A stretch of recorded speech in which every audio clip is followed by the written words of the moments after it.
Today we are going to talk about a problem from the chapter Current Electricity. As you can see, this is our problem and we have to calculate the equivalent resistance between point A and B. How to do that? क्या ये resistors series में लगे हैं या फिर parallel में हैं? Are these resistors in series or in parallel? They are neither in series nor in parallel. तो क्या करें? देखिए हम इसके कुछ पार्ट पे देखते हैं. 8 ओम के लेफ्ट के पार्ट पे फोकस कीजिए. Focus on the part two the left of 8 ओम. 8 ओम और 8 ओम के राइट के पार्ट को भूल जाइए, केवल 8 ओम के लेफ्ट के पार्ट पे फोकस कीजिए. क्या ये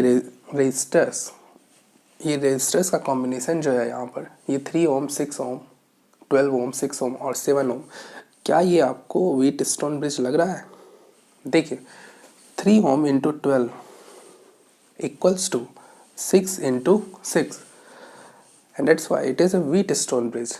और व्हीटस्टोन ब्रिज होने के कारण आप इसके बीच के रेजिस्टर 7 ओम को यहाँ से हटा सकते हैं.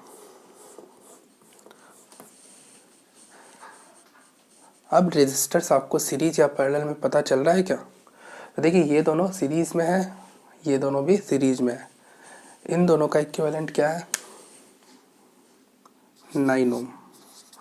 और इन दोनों का इक्विवेलेंट है 18 ओम.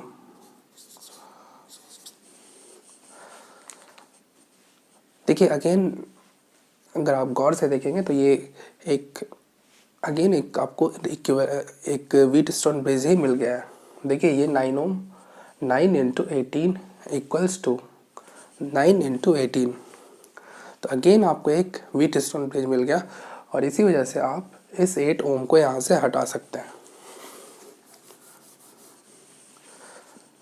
अब रेजिस्टर्स सीरीज में कौन से रेजिस्टर्स हैं और कौन से रेजिस्टर सीरीज में है और कौन से पैरेलल में है, आप बहुत आसानी से बता सकते हैं. देखिए ये तीनों सीरीज में है और ये तीनों भी सीरीज में है. तो इन तीनों का इक्विवेलेंट हो जाएगा 3 + 6 + 9 18 ओम.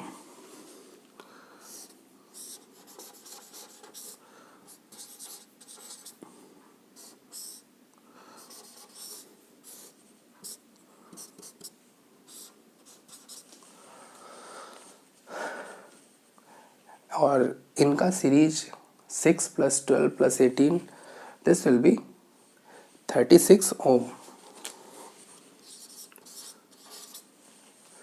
देखिए जब भी रेजिस्टर्स पैरेलल में होते हैं तो उनका इक्विवेलेंट रेजिस्टेंस होता है, अगर दो रेजिस्टेंस R1 और R2 अगर पैरेलल में है तो फिर इक्विवेलेंट रेजिस्टेंस होता है R1 R2 / R1 + R2.